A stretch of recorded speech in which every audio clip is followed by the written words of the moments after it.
Thank you, Dr. Shivshankar and Dr. Meena. I'll just get on to my talk. And it's a pleasure to be here. That was a great talk by Dr. Mir. And I'm going to continue with situations where plating might be more useful. I'm going to mainly concentrate on the subtrochanteric fractures, where probably nailing is fairly well established as the best way to treat them. But look at situations where plating may be the more optimal choice in these situations. Okay, we'll start with a case. This was a 38-year-old gentleman who actually walked into my clinic. This is some years ago in 2013. He had started having pain in his left thigh region for about a year. And then gradually he got a limp which started getting worse. He had difficulty in squatting, but he had no other medical or musculoskeletal problems. And we got an X-ray done. And to our surprise, that's what we found. Okay, so he'd been around to many doctors before that. He had some X-rays earlier, but he hadn't brought them along. So when we saw this, we were surprised. And obviously, you started thinking of what it could be, and we got him investigated. Having seen a few cases of parathyroid adenoma and hyperparathyroidism, we thought of that. We got the relevant investigations done, and eventually it was diagnosed to be a parathyroid adenoma. So we referred him to the endocrine surgeons to operate. They removed a nice big parathyroid adenoma. He then was treated with calcium, etc., whatever was required, and then was sent back to us at about 3 weeks with these X-rays. Okay, so that was what it started recovering his sort of calcium levels, etc., and his parathyroid hormone level had gone down. So the surgery was successful, but this is what had happened to his femur by then.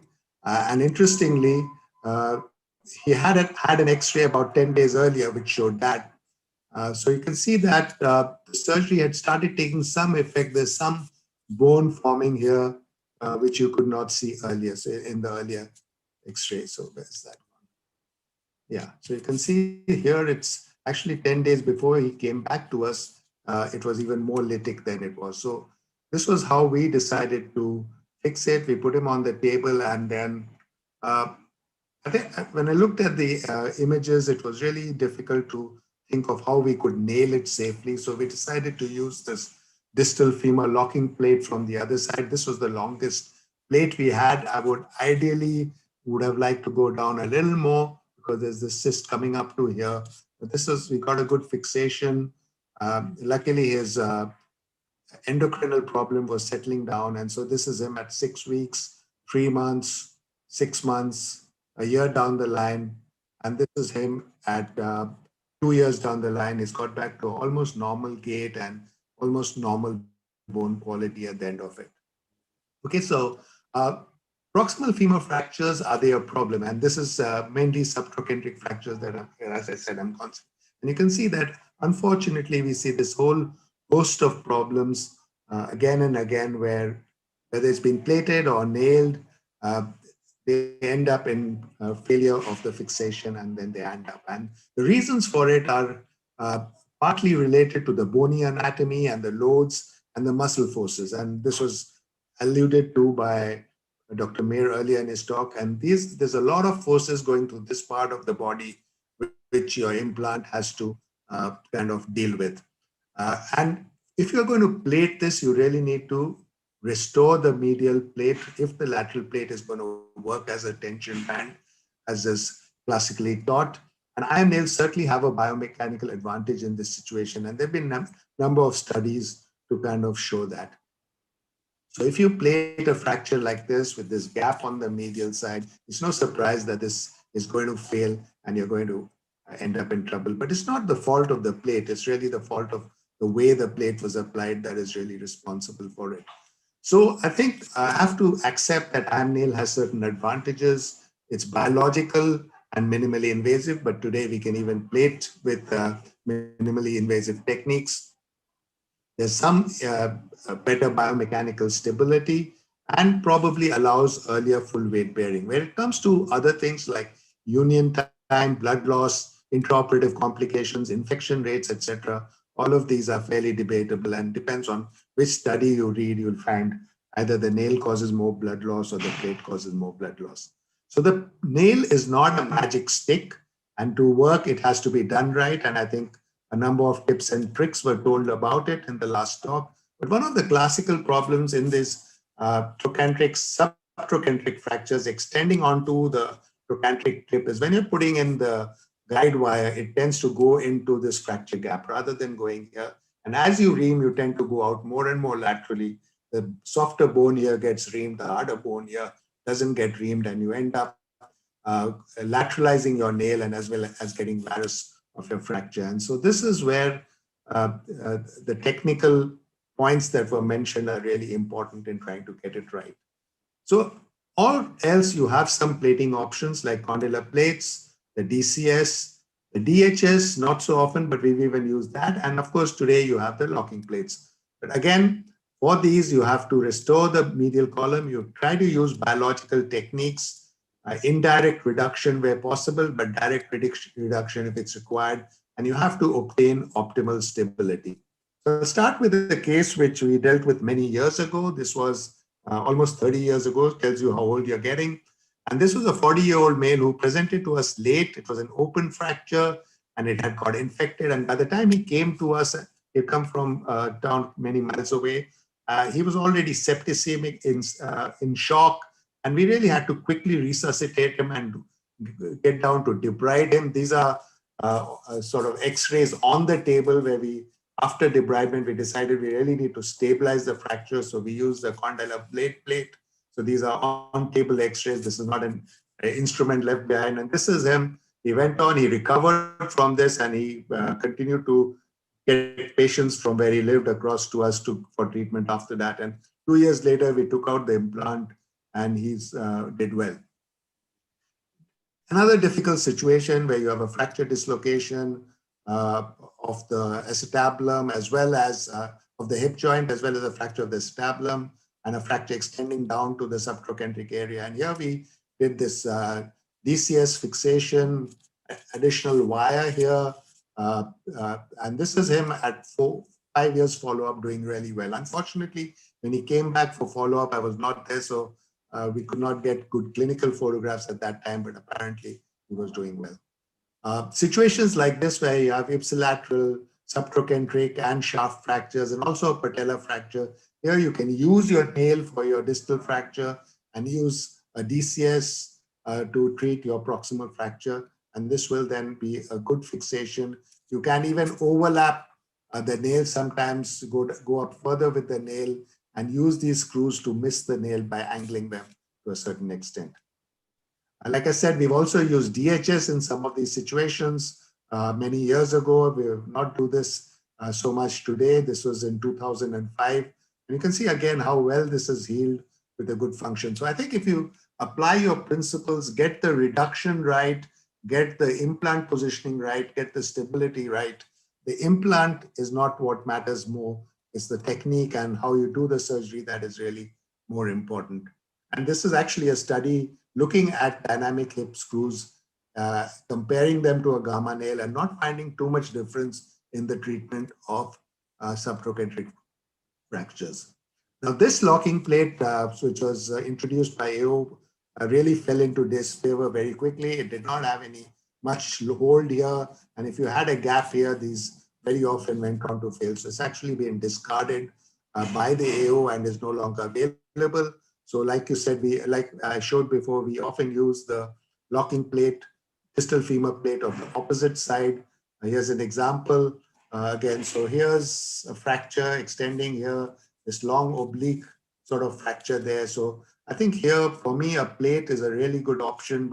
You can get a lag screw across that sort of long spiral element of the fracture and then put a plate to sort of protect the fixation. And this is him at 3 months. He's gone on to heal his fractures.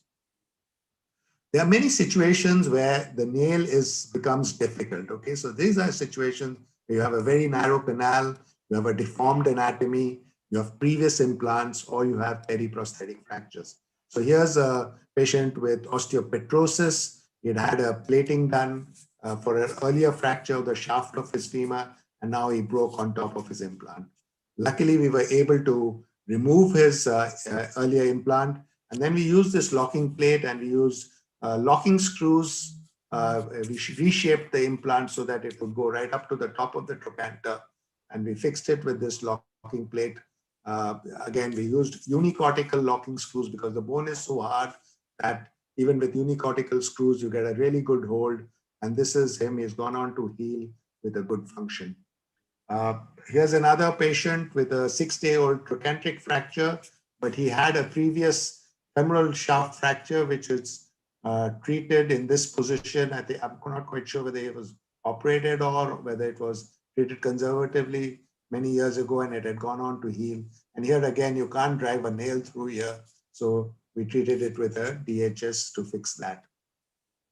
Here's another patient. He came 18 or 19 years, 17 years after a McLaughlin nail plate had been used with all these screws there. And then he had a fracture here in the trochanteric region. Now, we could get the plate out, but it was impossible to get all the screws out. They had to cut the heads out of some of the screws. Some of the heads had already gone out. And so here's an elderly, very frail gentleman. So all we did was we did a DHS fixation. We left all the broken screws, but at least we could get him mobilized and at least get him to transfer and sit up and things like that after surgery. Last case, this is an interesting case, is a 32-year-old lady who had a proximal femur fracture and came to us. Interestingly, in her history, she had a neck femur fracture on the opposite side with, you can see the overriding of the trochanter, but was managing okay with that till she fractured this side. And so here was a similar situation for the one that you saw last. These were x-rays when she came to us. So we treated it with, again, a locking plate. We sort of improvised it to sort of contour the plate so that we could get 3 screws here and 4 screws down here. Slight gap in the fracture. Funnily enough, didn't look like that on surgery, but there seemed to be a slight gap. This is as we followed her up over a period of times, 2 months, 7 months, 10 months. It still seemed to be a gap, but she had no pain, was able to weight bear on that. This is 15 months, still a bit of a gap. 24 months, finally, we're seeing some signs of healing. This is 6 years post-op. I think by now it's healed. She's got nothing's given way and she's managing all right. And then what she did was she came back a year later, having fractured the opposite side here. And now she had problems on the other side. This fracture has healed up nicely by then. And we had to deal with this very long-standing neck fracture and this. So what we did here was we used the hip plate. We did a wedge taken off here to sort of try and valgasize it to as much as we could. And we got in. One of us, unfortunately, while drilling and tapping, because the screws just wouldn't go without tapping, we ended up breaking a tap there. So we couldn't put this screw in the full length. We valgasized it as much as we could. We got the trochanter out reasonably. And interestingly, that's a follow-up x-rays. And the last x-ray, she sent by WhatsApp, and you can see how things are going on to heal now. You can see this fracture is going on to heal, and even the neck fracture is now beginning to heal. So a tough situation. Luckily, we were able to kind of salvage it to a great extent.